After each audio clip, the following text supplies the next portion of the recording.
Avui ens trobem amb Angie Raspall, és la pregonera d'aquesta Festa Major de Cubelles 2025. Angie Raspall, benvinguda. Hola, gràcies, bon dia. L'Angie Raspall ha estat nomenada per unanimitat pregonera de la Festa Major després que la comissió d'enguany ho hagi decidit. I va rebre la notícia de la mà de l'alcaldessa de Cubelles, Rosa Fonoll, i també de la regidora de Cultura, Renata Bedós. Això va ser ja fa uns dies, el 23 de juny, li comunicaven que l'havien triat com a pregonera d'aquesta Festa Major de Cubelles 2025. Com arriba aquesta notícia, aquest moment, no? Què ens pots explicar? Bé, el que menys pensava és que anaven a demanar per ser pregonera, perquè jo tenia una reunió amb el Víctor per un tema de l'obra de teatre que fem a primers per la Festa Major. I la Rosa diu, vine, que t'haig de comentar una cosa molt important. I em passen al seu despatx i em diu, mira, que aquest any no es poden fer pastorets. Jo, com que no es poden fer pastorets? Ja se'm van arrasar els cabells. Jo no, diu, mira, ara llegiré la carta que ens han enviat, és una cosa institucional, o sigui que no podem fer res nosaltres. Vine, seu i ja te la llegeixo. Jo asseguda allà convençuda que la carta es tractava precisament de que no podien fer pastorets en el lloc que els fem sempre. I aquí va sortir que em nomenaven pregonera d'aquí de Cubelles, del poble on visc ara. I per tant, com t'ho has pres? És a dir... Amb molt de susto, t'ho dic de veritat. O sigui, és una cosa que és molt fort. És molt fort per la responsabilitat. Després, clar, tot el que tens que preparar-te, els pregons no poden ser llargs perquè si no avorreixes a la gent. Ha de ser una cosa que sigui amena. I, que és una feinada que sigui fotografies, ara l'entrevista. Vinc a dir que s'acumula, la feina s'acumula, sí. Però és un gran honor i que ja ho he anat dient a tothom, o sigui que tots els meus amics de Barcelona, d'Itàlia, tothom ho sap, o sigui que tothom està molt content.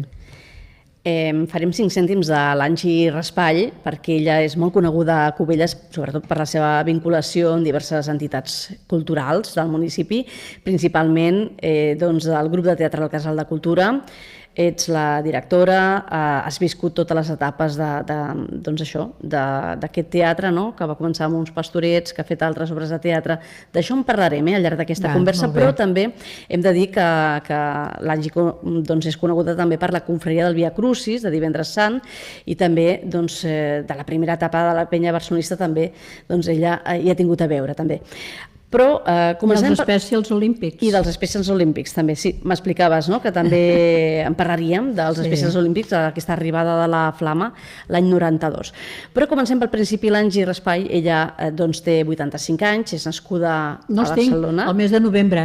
Encara puc presumir de 84, però és igual. Doncs explica'ns, no? Vas néixer a Barcelona, en tot cas, coqueta. Angie, i vas néixer a Barcelona. Vaig néixer a Barcelona. Fa 85 anys, al novembre, i a partir d'aquí com arriba aquesta vinculació a Cubelles? Per què m'explicaves? Primer... Pel meu pare. El meu pare volia comprar un apartament però en un lloc que sempre fes bon temps i que arribés el tren. Primer va mirar també la Costa Brava, a Blanes, és fins a on arriba el tren, i després aquí a Cubelles. Aquí a Cubelles la vinculació també li venia perquè la seva germana també estiuejava aquí. I al final va veure que aquí el temps era molt més bo, perquè la veritat aquí el temps sempre fa sol, i en canvi a la Costa Brava normalment sempre plou, i es va decidir per Cubelles, i per això vam aterrar aquí. O sigui que és tan fàcil com això. Vivíeu a la Gran Via i m'explicaves que quan tu tenies 30 anys... Els meus avis. Els meus avis. Els teus avis. El meu bisavi i els meus bisavis i els meus avis. Vivien a la Gran Via, que és on jo vaig néixer. I bé, dius que als 30 anys vens a Cubelles. Als 30 anys, quan va comprar l'apartament el pare, llavors ja vaig venir i venia entremig de setmana, jo treballava, venia entremig de setmana o els caps de setmana, vacances, clar. I jo me'n recordo que una vegada a l'any agafava el meu seixantó, la meva cirereta, que li deia, i venia a veure el poble de Cubelles, perquè clar, els estiuejants, la veritat, això és veritat perquè ho he viscut jo. Quan ets estiuejanta, vius a Mart. I el poble, ara no, ara hi ha molta més vinculació i tothom va venint i ho veu més. Però abans no, abans a Mart i la gent es quedava a baix. I el poble no es pujava, hi havia una separació, diríem. I jo una vegada a l'any pujava I me'n recordo que una vegada no hi havia ni una senyal de tràfic, això tinc que dir-ho, Era una meravella, ni una senyal de tràfic. I una vegada vaig per baixar pel carrer Major, que era el carrer que jo baixava amb el meu 600 per anar a agafar l'Avinguda Mediterrani, no puc passar. Hi ha una senyal de tràfic que diu prohibit passar. Dic, malament. Aquest poble ja comença a canviar. És, mira, una anècdota senzilleta, però que és així. I a partir de llavors les senyals de tràfic van començar a aparèixer. Molt bé. Angie, als 30 anys estiuejaves, però ja als 45 decideixes venir a viure a Cubelles. Sí. Què et va fer pensar, doncs, Cubelles és la meva vila, perquè... Bueno, per qüestió de salut, perquè jo a Barcelona m'ofegava molt, vaig agafar un asma, i que el tinc crònic, o sigui, ja s'ha quedat aquí per mi, i aleshores venia aquí a Cubelles i podia jugar a tenis, anava en bicicleta, corria, vaig fer la caminata a Montserrat, o sigui que, cap problema, vaig dir, ja en tinc que quedar a viure aquí, que és on tinc la qualitat de vida i també de salut. I mira, ja vaig arribant aquí. Ara resulta que els plataners, ara no sé si em sembla que estan curats, però més tard els plataners de Cubelles es van posar malalts i els de Barcelona ja estaven curats, o sigui que són coses que passen. Angie, als 45 anys decideixes viure definitivament a Cubelles i què és el primer que fas? Perquè clar, has destacat en moltes coses al món cultural, una vinculació molt directa, no? La cultura... Jo estudiava fotografia a l'Institut d'Estudis Fotogràfics de Catalunya, era sòcia de l'Ateneu Barcelonès, clar, tot el que era cultura a mi m'agradava l'art i cultura. I vaig pensar, aquí m'haig de vincular amb coses que a mi m'agraden, no? Que és l'art i la cultura, evidentment. I aleshores em van dir, vés a la biblioteca, allà està el Casal de Cultura, hi ha la Carmen Dastis, i pregunta per ella i veuràs com, digue-li el què. Sí, vaig venir aquí, em vaig presentar, li vaig dir el què, i em va dir, mira, diu, aquest vespre precisament es fa una reunió de la comissió de festes. Diu, vine que et presentaré, i així també pots participar, i molt bé, perfecte, jo a les 10 del vespre amb la meva bicicleta cap aquí, i entro, encara me'n recordo les persones que eren i tot, entro aquí, bona nit, jo esperava veure la Carmen Dastis no hi era. Que hem de dir que la Carmen Dastis en aquell moment era la persona responsable de la biblioteca municipal. Exactament, sí, jo clar, dono per sentat que tothom ho sap. Què va passar? I hi havia, mira, el Salvador Fonoll, l'Isidre Rossell, el Joan Vidal, la Pilar Mallofré, i segur que en deixo algú, que no me n'en recordo. I aquí tothom em mirava i parlaven de totes les festes i tot el que es tenia que fer, em miraven, jo també els mirava i jo esperava la Carmen Dastis que vingués per presentar-me, és que no, mira, potser em vaig quedar una mica curta, en tenia d'haver-me presentat ja, però bueno. I total que van arribar a les 12 de la nit, adéu, ja acabem la reunió, sí, ens aixequem tots, bona nit, agafo la bicicleta i me'n vaig. I l'endemà vaig dir que escoltant, ai, que no me'n vaig recordar que havia quedat amb tu i que anava a presentar. I a partir de llavors, llavors dic, vols que t'ajudi amb alguna cosa? Diu, sí, tinc que muntar una exposició de fotografia aquí a la Caixa del Penedès, que llavors feien totes les exposicions a la Caixa del Penedès. I dic, no et preocupis, ja la muntaré jo. I a partir de llavors ja vaig començar a muntar i desmuntar i fer coses. Aquest va ser el primer contacte amb la cultura covellenca, però, Angie, tu has treballat a l'Ajuntament de Cubelles, no? Sí. També a nivell de, regidoria de cultura. Parla'ns d'aquests inicis, què vas fer al començament? Llavors va ser les activitats d'estiu, la Montseló Gómez tenia ja que exàmens i ho tenia que deixar, i llavors em van dir perquè me n'encarregués jo, les activitats d'estiu. I sí, feia les inscripcions i coordinar, ja està. Això eren 3 mesos.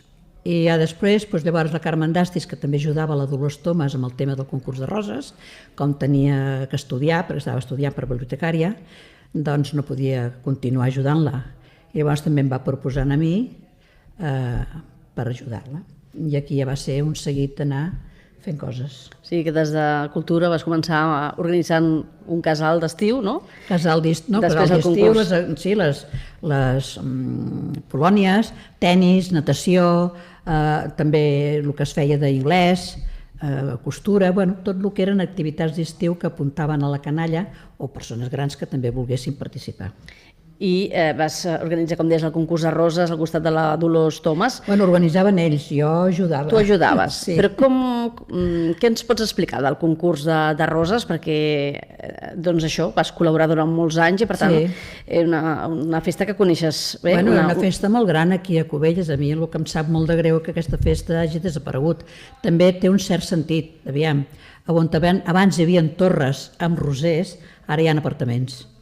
Clar, llavors aquí ja és impossible fer un concurs de roses. La prova està que tot arreu on feien concurs de roses han anat desapareixent o estan molt minces, o sigui, no fan altres activitats al voltant del concurs de roses. Clar, però com era aquell certamen roserístic? Perquè, a més, portava feina, no? Molta feina, perquè hi havia una decoració a l'escenari, això la Dolors ho tenia molt de gust. Després tot el que es muntaven, tots els bancants per posar els concursants amb els seus gerros, tenien que ser 6 roses en cada gerro. Bueno, era... Però havíeu de sortir de Cubelles doncs allò, amb el concurs de roses, havíeu de sortir de Cubelles, no?, al món roserístic, a l'hora de que vinguessin a muntar aquests estants aquí. Venia molta gent del món roserístic, no? Bueno, clar, tenies que anar a buscar col·laboracions, que això és l'important, perquè, clar, tot el món roserístic, que són senyors normalment, doncs què feien? Doncs clar, venien de jurats, o col·laboraven aportant roses per la decoració, i després que venien aquí a fer... Després es va muntar llavors el concurs d'aparadors, paral·lelament, que això va estar molt bé. I vam anar al Corte Inglés i sí, van estar oberts a la proposta i van vindre a fer de jurat i després també, quan ja la Dolors ho va deixar-ho, llavors, clar, anaven allà i jo mirava per Nadal quina decoració feien, que abans al Corte Inglés a Diagonal feien unes decoracions precioses. Llavors anava, mirava, i el que m'agradava ho demanava, m'ho guardaven, i llavors fèiem la decoració envers el que ells ja havien fet, i així no costava ni un duro. Clar. Buscàveu sempre, doncs allò, com que no hi havia massa pressupost, col·laboracions al poble.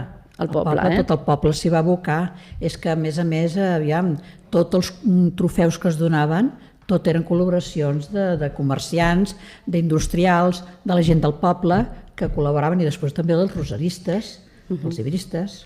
Per tant, doncs, des de l'Ajuntament, des de Cultura, vas donar suport al concurs. Totalment. Una vegada a Dolors Thomas es va jubilar, no? Sí, va ser l'Isidre Panyol, que va dir, bueno, clar, jo treballava a l'Ajuntament. Llavors, doncs, va dir, mira, ara te n'encarregaràs tu per continuar-ho fent. Bueno, doncs, vale. I ho vaig continuar fent jo. Era la meva feina, o sigui, era una feina. Jo no vaig usurpar el lloc de ningú, que consti. Vas també viure les setmanes culturals, no? Perquè vas haver de treballar també... Festa Major Petita, la Gran, la trobada de gegants, que, bueno, hi havia molts col·laboradors. Me'n recordo que un any per la trobada de gegants van haver-hi 100 col·laboradors. 100, es diu aviat, comptant-me a mi. Si no eren 99, però comptant-me a mi, encara que treballés també, en 100 col·laboradors. I com era aquella Cubelles de fa tots aquests anys enrere, dècades enrere? Era més... Bueno, és que tot ha canviat molt. Tot ha canviat molt i era més familiar. Jo trobo que era molt més familiar, clar, perquè eren moltes menys persones. Ara, si passem... ja estem censats, no sé si estem censats per uns 18.000 i a l'estiu 40 o 50.000, no sé, els que passem una barbaritat. Clar, no és el mateix abans que millor hi havia... Quan jo vaig preguntar, quan el meu pare va morir, vaig preguntar quins cens hi ha aquí al poble i em van dir 1.600 habitants. No és el mateix 1.600 que 18.000. Per tant, has vist el creixement de Cubelles. Clar, he viscut tot el creixement de Cubelles. Bueno, és el que passa sempre, no? Però a mi m'agradava més quan era més familiar. Sempre hi ha hagut una orquestra com molt característica, l'Orquestra Meravella. Jo no sé si a la teva època, que eres tècnica, l'organitzadora de l'Ajuntament de Cultura, havíeu portat ja la Meravella. Sí, la Meravella, el Hanio Martin, me'n recordo, és que fa tants anys d'això, però clar, quan aconseguies una orquestra d'aquesta categoria, no la podies deixar. Mira, la Meravella em sembla que va haver-hi un poble que la va tenir de 30 anys. Em sembla que va ser la Meravella. I a la tarda feien el concert, que era molt maco. Després la comissió va decidir de recuperar el concert vermut que ho fèiem en el cinema, bueno, a la galeria del cinema, que és privat, que jo llavors no ho sabia que era privat, i això que visquen allà. I en allà es feia, inclús l'últim any vaig posar un sombrejat i tot, perquè era tanta gent, i llavors hi havia bars en allà i es feia el concert vermut, i tothom prenia el que volgués, pagant, això sí, i feien un concert al migdia, que tenia molt d'èxit. Després a la tarda hi havia el concert i al vespre el ball. Hi havia 2 concerts, al matí concert vermut, a la tarda el concert i després el ball. I era típic, no?, per la festa major. Home, era el ball de festa major. No només això, no?, vestir de blanc, no?, com era? Perquè ha anat evolucionant, no?, la festa major. Això de blanc va vindre més tard, Sí. Això va ser la Mònica Miquel que ho va portar, sí, perquè abans jo no havia sentit mai res. Però es veu que a Vilanova hi ha costum de vestir-se de blanc pel dia de la festa major. Llavors la Mònica Miquel, quan va ser alcaldessa, doncs ho va explicar, ho va dir-ho, i bueno, alguns de nosaltres vam dir, mira, no és mala idea, és una forma de fer alguna cosa diferent. Seguim parlant de la teva feina des de Cultura a l'Ajuntament. D'elles recordo perfectament l'Special Olympics, l'arribada d'aquesta flama l'any 92, la torxa. Com ho recordes? Home, ho recordo amb simpatia, jo no sabia res de tot això. O sigui, ve el Josep Fonoll, que era el regidor d'Esports, i em diu, estava jo aquí sentada, me'n recordo, i em diu, escolti'm, vostè se n'encarregarà de l'arribada de la flama d'aquí de Cubelles. Dic, molt bé, molt bé. Dic, bueno, doncs vale, ja em vaig posar en contacte amb els que organitzaven els Specials Olímpics, que era Vilanova, la paperera, precisament, i vaig anar allà i dir, mira, m'han encarregat això, no en tinc ni pojolàndia idea. Diu, doncs res, això ho has de fer-ho d'aquesta manera, i així es va organitzar, i ja està, i es va arribar la flama aquí. Algun record més que diguis a nivell cultural? Ho dic perquè si no canviem també cap a un altre àmbit. Parlem del teatre. L'Àngel Raspall, doncs clar, coneix perfectament la història dels Pastorets i també del Pessebre Vivent. Quan la teva vinculació des del grup de teatre del Casal de Cultura, no ets actualment la directora, no? Com van ser els inicis? També hi ha la Mònica Montaner, que també hi ha 2 directores, de fet. 2 directores, molt bé. Sí, el que va és que vaig començar... Bueno, jo no era directora llavors, o sigui, vaig organitzar-ho. Era el Ràfols del teatre principal, perquè aquí no sabíem els Pastorets ni res, i llavors el Joan Vidal, que era el regidor de Cultura, em va dir, posa't en contacte amb el Ràfols, que ell, inclús el primer any ens van deixar els trajes i tot. Els trajes que ells ja no portaven, ens els van deixar i aquell primer any, és que vam començar sense res, vam sortir amb els trajes del teatre principal. I ell va vindre alguns dies dirigint-nos una mica, allò, jo em vaig fixar. Penso una cosa, que jo en 2 anys em posaven el camisó en blanc, em posaven unes ales, i apa, a l'escenari, a sortir a passejar-me per allà. En 2 anys jo ja feia Pastorets. O sigui que la vinculació amb els Pastorets a mi em ve de molt antic ja. Quasi del néixer. Has estat vinculada amb el teatre des del principi, amb la recuperació als anys 90, aquests Pastorets de Folch i Torres a Cubelles. Sí. Com va ser? Mira, va ser el Ricard Gómez. Un dia jo anava pel carrer i em troba el Ricard i em diu, escolta'm, per què no muntes un grup de teatre aquí a Cubelles? Dic, sí, a mi m'agrada molt el teatre. Jo uns 5 anys els meus pares ja em portaven, anàvem al teatre. O sigui, a casa meva sempre ha sigut molt de teatre, els avis també. I dic, sí, a mi m'agrada molt el teatre. Diu, abans aquí hi havia un elenco i feien teatre i... Doncs mira, ja li diré al Joan Vidal. I li vaig dir, mira, el Ricard m'ha fet aquest comentari, què et sembla? Diu, sí, munta el grup de teatre. I quina obra podríem fer? Doncs mira, els Pastorets. I els Pastorets van començar. I llavors va dir, mira, posa't en contacte. No me'n recordo amb qui va ser. Diu que ell ja mourà tots els fils i tot. I sí, ho vaig fer-ho així, i vam fer la reunió aquí mateix, i ja està, i tot el poble s'hi va abocar, la veritat, el Gómez Plou va fer els decorats. Els primers decorats, els Pastorets. Els primers decorats, sí, que sempre vam funcionar amb ells fins que els vam anar a fer el Pessebre Vivent, perquè quan vam fer els 10 anys se'ns quedava petit, i els tremoies volien més també, no? Es van fer un petit tapancà després.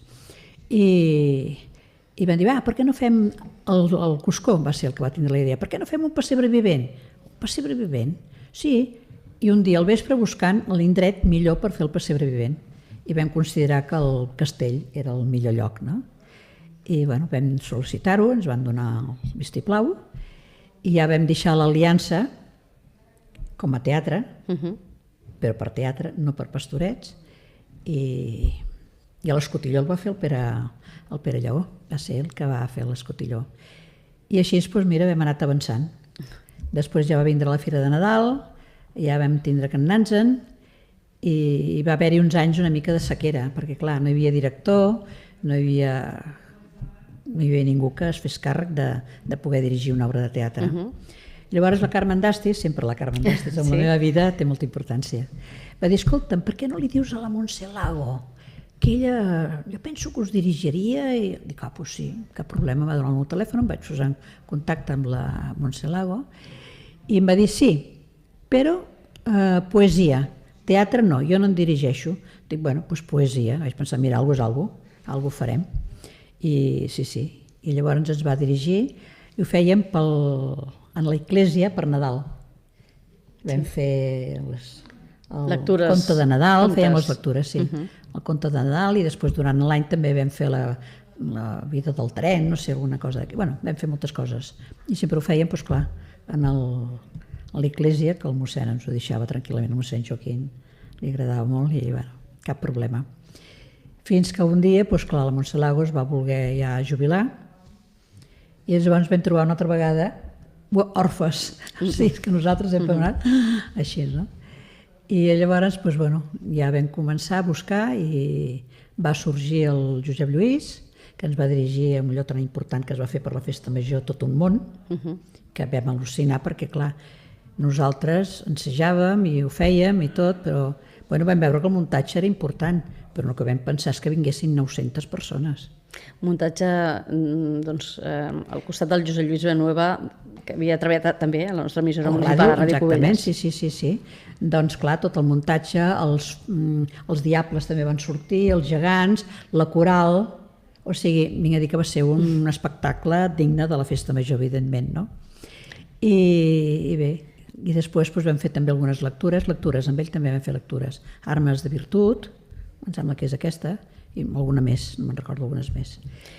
I ja després, ja ho va deixar-ho, i vam continuar, mira, llavors ja vam dir, tenim que seguir.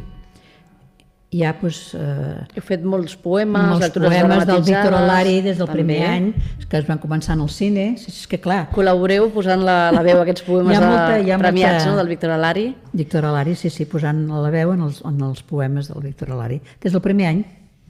Vam fer alguna cosa també en el cinema, coses petitetes, de lectures, sempre, i fins a arribar que vam dir, tornem a recuperar el Pessebre Viver, els Pastorets, doncs vinga, una altra vegada els Pastorets. A on? La pregunta del millón, que tot això van tancar l'aliança. Això val més que ho deixem córrer, no? Matem-ho. Molt bé, deixem els Pastorets de moment. Parlem ara de la confraria del Via Crucis de Divendres Sant. També has col·laborat, també, i has estat també secretària també en una de les èpoques. No, explica'ns una mica també la teva vinculació. 25 anys, no sé, molts anys vaig ser secretària, sí. Cada any es va anar vestint més. Clar, primer la Mare de Déu la portaven els portants a l'ombro, que era pesadíssim. Jo vaig fer un moment res més, i vaig dir, com poden portar això sobre l'ombro? Pesava una barbaritat. I fins que un any, el Cuscons, en la que va ser, que estava a la Junta, diu, podríem fer un pas... No, es va fer el pas de l'últim, el de la Mare de Déu, quan Nostre Senyor està a la creu, el pas del Calvari, ara me'n recordo el nom. I es va fer aquell pas, va anar a la deixalleria per la plataforma i es va muntar i ja està, i va sortir. Per la Mare de Déu encara la portaven amb el Ballart. I al final vam dir, potser muntéssim ja un altre pas, tindre'l preparat, perquè hi haurà un any que aquesta Mare de Déu no sortirà perquè no hi haurà portants. I es va fer així. I mira, aquell any mateix ja no havia sortit. Ja vam poder-la treure ara amb tot això, doncs... Angie, vas col·laborar des del principi, el Via Crucis va estar des del principi. Sí. Va ser quan es va recuperar. Encara aquest any he estat. Segueixes encara, no?, en actiu. Segueixo. Fins aquest any hi soc. Per tant, va ser de les persones impulsores de la recuperació. Va ser el mossèn Joaquim Coromines, Lluís. això sí. Perquè el primer any, quan ell va arribar, que va ser el mes de gener, em penso recordar, al febrer ja es va fer el primer Via Crucis, que no hi havia a la cofradia, però ell ja va fer el Via Crucis. Jo ja vaig anar-hi. I has estat col·laborant tots aquests anys, no? Tinc la mania de mirar-la amb ella, ho sento, però és que això és instintiu. Angie, dic que vas estar, no? Has estat des de principis també col·laborant amb el costat del mossèn Joaquim Lluís i Coromines, ara l'actual mossèn, no? També has seguit. Sí. Jo sempre que vulguin, jo col·laboro, mentre pugui, clar. Arribarà un moment que tindré que fer un pas enrere. Hi ha coses que ja ho començo a fer, Però encara estàs molt activa. Sí. Volem parlar també de la penya barcelonista, que vas estar també a la primera etapa. Explica'ns com recordes la primera etapa, sí, perquè ara també es va recuperar, ara tornen a estar la penya activa, no? Sí, es va tornar a recuperar, sí. Bueno, es trobàvem en el Can Cubelles, que ara ja no existeix, es trobaven l'Emilio, el teu tio, l'Emilio Fuster, l'Alfredo, el joier, el Rossi, que tenia la ferreteria, i jo, i el Josep de Can Cubelles i jo. Ens trobàvem a baix a veure el partit del Barça. Menjàvem un entrepà i, bueno, diu adeu i ja està. I un dia vaig baixar, un dia que es va quan hi vaig anar-hi, i a l'altre partit hi vaig baixar, i em diuen, escolta'm, hem decidit de muntar una penya barcelonista aquí a Cubelles. Vaig dir, doncs molt bé, molt bona idea, fantàstic, el meu pare estaria molt content. I bueno, clar, el que passa és que nosaltres, cap de nosaltres era soci de la penya barcelonista la penya barcelonista del Club Futbol Barça. I llavors van tindre que buscar algú d'aquí a Cubelles, que n'hi ha diverses persones, i van decidir que fos el Casas. I d'aquí ja es va muntar tot el que és la penya. També vaig estar amb la Junta, després amb el Pere Gelabert, que va ser president, els 10 anys de la penya també, vaig estar en tot fins que al final va desaparèixer. Què va portar a la penya barcelonista? Perquè ets culer. Jo culer total. D'acord. Segueixes sent culer, Jo segueixo sent culer, jo sempre culer, sempre. I després també m'agrada aquell del Sevilla. No el Sevilla, no, l'altre. Quin és? El Betis, això. El Betis també. El Betis, ara no sortia el nom. Molt bé. Em fa gràcia perquè, clar, com el Betis, pobret, és tan desgraciat, dic, mira, algú el té que animar. Bé, de la penya barcelonista, no sé si tens alguna curiositat, alguna anècdota que vulguis explicar. Vam celebrar els 10 anys i amb un sopar els 10 anys va ser el 5, no sé, es va celebrar, o quan es va muntar la penya barcelonista, es va celebrar un sopar a la Licorella, que van vindre jugadors del Barça i els dirigents del Barça i tot això. I després, quan va ser els 15 anys, potser, no ho sé, perquè això de les dates a mi és igual. Va passant el temps, Va passant el temps i ja està, això és el que menys importància té. El que té importància són els fets. Es va celebrar llavors, a cada any se celebrava el sopar de la penya, sopar de germanor. De germanor de la penya en el Poli. I en allà també es va celebrar potser els 15 o 20 anys. Clar, perquè va ser seu, no? El poliesportiu va ser seu de la penya barcelonista. Sí, en allà es va muntar la... Bueno, no, vam començar en Can Cubelles. Primer el Can Cubelles. Primer Can Cubelles era la seu.